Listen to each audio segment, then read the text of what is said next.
Time తీసుకుంటుంది ఎన్నిసార్లు okay. మేడిగడ్డకు ఇంకా గండమే. తెలంగాణ రాష్ట్ర ప్రజల గురించి కల్వకుంట్ల చంద్రశేఖరరావు ఒక బ్రహ్మాండమైన కాళేశ్వరాన్ని ప్రతిష్టాపన చేసిన రోజుల్లో ఆయన 2019లో స్టార్ట్ చేసి 2023 వరకు ఈ మేడిగడ్డ బ్యారేజీని తెలంగాణ రాష్ట్ర ప్రజల గురించి బాగుపడడానికి కట్టిండు. కానీ దాని విషయంలో అసలు ఈయన నిర్లక్ష్యం ఎందుకు చేసేవలసి వచ్చింది? ఈ మేడిగడ్డ కుంగిపోవడం ఎందుకు? తర్వాత ఈ పిల్లర్లు కుంగిపోవడం ఎందుకు?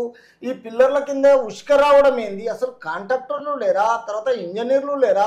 తర్వాత మంచి మెటీరియల్ వాడలేదా? ఈ రోజులలో రెండు ప్రభుత్వాలకు ఈ కాళేశ్వరం దిక్కెళ్ళి గొడవలు ఎందు గురించి జరుగుతున్నాయి.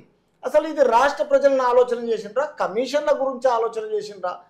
అసలు దీనికి ఒక విధి విధానం లేదా? అంటే తెలంగాణ రాష్ట్ర ప్రజలు ఏమన్నా మీకు అన్యాయం చేశారా? గెలిపించినందుక ఇట్లాంటి మీరు పుణ్యమైన పని చేయడం? తర్వాత ఒకసారి చూద్దాం, ఈ మేడిగడ్డకి ఇంకా గండమే అంటున్నారు.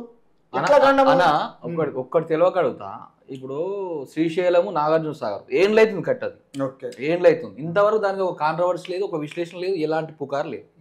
ఇప్పుడు తిప్పి కొడితే ఒక 5 ఏళ్ళు కట్టలేదు కట్టి మేడిగడ్డ కట్టి. ఒక ఈ రేవంత్ రెడ్డి వచ్చినప్పటి నుంచే ఎన్ని డిస్కషన్లు తెలుసా దీని మీద, అంటే కాళేశ్వరం మీద. ఇది ఇది ఇది ఒక సబ్బే కదా, కరెక్ట్. మరి ఎందుకన్నా ఇంత చర్చ రావడానికి కారణం ఏంటి? అంటే దీని విషయంలో ఏమైపోయిందంటే కల్వకుంట్ల చంద్రశేఖరరావు నమ్మి చేసిండా లేదా కమిషన్లకు చేసిండా ప్రజల గురించి అది ఎవరికి? మళ్ళీ 1,50,000 కోట్ల ప్రాజెక్ట్, ఇది పెద్ద ప్రాజెక్ట్, పెద్ద ప్రాజెక్ట్. తర్వాత మీరన్నట్టుగా నాగార్జున సాగర్ ఒకటి, తర్వాత శ్రీశైలం ఒకటి. అవి ఇంత టెక్నాలజీ లేదు, ఇంత పాపులారిటీ లేదు, ఈ జనరేషన్ కు సంబంధించిన అప్పుడు మెటీరియల్ లేవు. వాళ్ళు ఓన్లీ సిమెంటే వాడిరు, ఇది సిమెంట్ ఇసుకనే వాడిరు ఏది ఆ ప్రాజెక్టుల కోసం. ఈయన మొత్తం పైసలే వాడిండు, పైసలే వాడు. మరి పైసలు వాడిన ఇంకా బాగుండాలి కదా, ఇంకా బ్రహ్మాండంగా ఉండాలి. అంటే తరతరాలు ఉన్నా గానీ తెలంగాణ రాష్ట్ర ప్రజల్లో ఎవరు కట్టించారు అన్నది ఫస్ట్ సీఎం చిరస్థాయిగా నిలిచిపోయేటట్టు చేయాలి. కానీ మరి ఆయన ఎందుకు పైసలన్నీ దీనికి పెట్టిండా, ఇంట్లో పెట్టుకుండా 1,50,000 కోట్లు? ఇక మరి చూడాలి ఇప్పుడు, ఎందుకంటే ఇందులోకి వెళ్తే డీప్ గా మొత్తం అన్ని బయట పడతాయి. ఒక్కసారి చూద్దాం ఇదంతా చదివిన తర్వాత.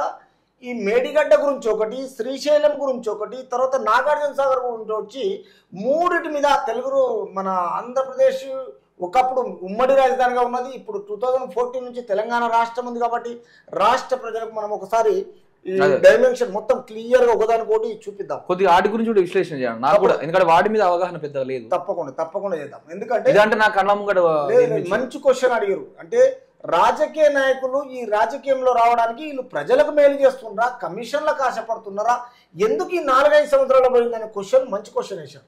కాబట్టి ప్రజలను ఉద్దేశించి మీరు వేసిన క్వశ్చన్కు దీని మీద చిన్నగా విశ్లేషణ ఇస్తా, ఇలాంటి ఒకసారి. తర్వాత బ్యారేజ్కి మరింత ముప్పును తోసిపుచ్చలేమన్న నిపుణుల కమిటీ తాత్కాలిక చర్యలను సిఫార్సు చేస్తూ మధ్యంతర నివేదిక వివరణ. చర్యలు తీసుకున్న తాత్కాలికమేనని వెల్లడి. 3 బ్యారేజీల గేట్లన్నీ ఎత్తి ఉంచవలసిందేనని సూచన. చూడండి ఒక్కసారి రాష్ట్ర సోదరులారా, ఇక్కడ బ్యారేజ్కి మరింత ముప్పును తోసిపుచ్చనున్న నిపుణుల కమిటీ. నిపుణులు అంటే ఎవరు? దీనికి సంబంధించిన గవర్నమెంట్ ఒక ఇంజనీర్స్ ఆ ఇంజనీర్స్లో వాళ్ళది నిపుణులు ఒక కమిటీ చెప్తున్నది. తాత్కాలిక చర్యలను సిఫార్సు చేస్తూ మధ్యంతర నివేదిక. ఎప్పుడైతే వీళ్ళకి ఇన్స్ట్రక్షన్స్ ఇచ్చిందో దీన్ని మధ్యంతర నివేదిక ఇచ్చారు.